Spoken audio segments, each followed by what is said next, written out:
So, and then we go to this, because there are so many unanswered questions surrounding Hillary Clinton's use of a private email server. That may not be able to be answered, and that's why she's not taking the questions. Yeah, and this was the emails that she used while Secretary of State. And yesterday, at the first congressional hearing on the matter, the State Department's Chief Freedom of Information Officer acknowledged it would not be acceptable for employees to keep a government email on a private server.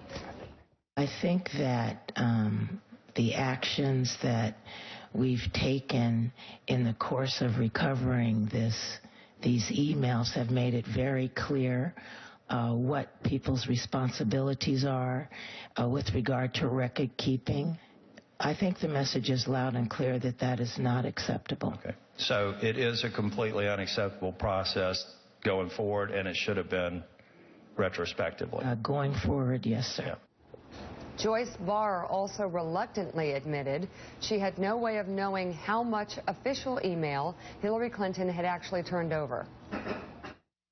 We have them now, sir. Do you have all of them? We have the emails that she's released to us, all of the official ones. That's what. Do you know what percentage that represents of all the emails she has on her server? No, I do not. So you don't have any way of verifying that you have all of the official emails that she processed on her personal email account? We have been told that she has provided those to us. Who told you that? The Secretary. So you taking her word for it? I'm sorry? Yes, sir. David Ignatius, a very uncomfortable position. That's a painful way to start a presidential campaign, isn't it, to be dealing with issues like that. I don't see that any way she can escape it. The more of those emails that are disclosed, I think the more issues are raised.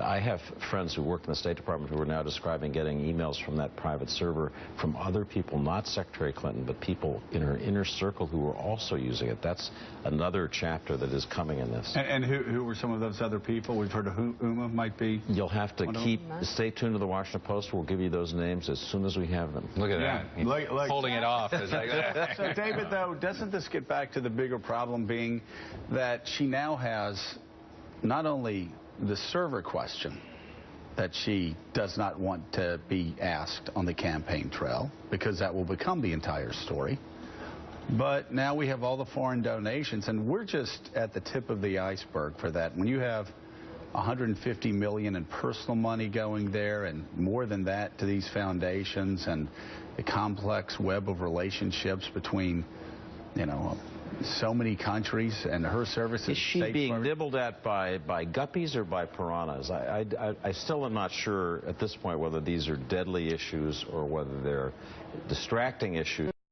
She is a strong candidate. She had a strong record as Secretary of State, and we'll get into a phase in the campaign where we see those. But David, if they're guppies, don't you turn around and take care of them? Don't you answer those questions if they're guppies? She'll never be able to answer the questions. That's the problem. That's what we talked about yesterday here. She'll never be able to be transparent about anything because she scrubbed the server, and I think that's a problem. I feel badly for her that she scrubbed the server if she did nothing wrong. I think that the contributions to the foundation are a problem, because it just shouldn't have been allowed. And she knew that. When she first came in, she tried to set up rules for transparency and limits on contributions, but they were too limited. But she knew, even as she became secretary, that this was a problem here. And I think that's why she can't get out.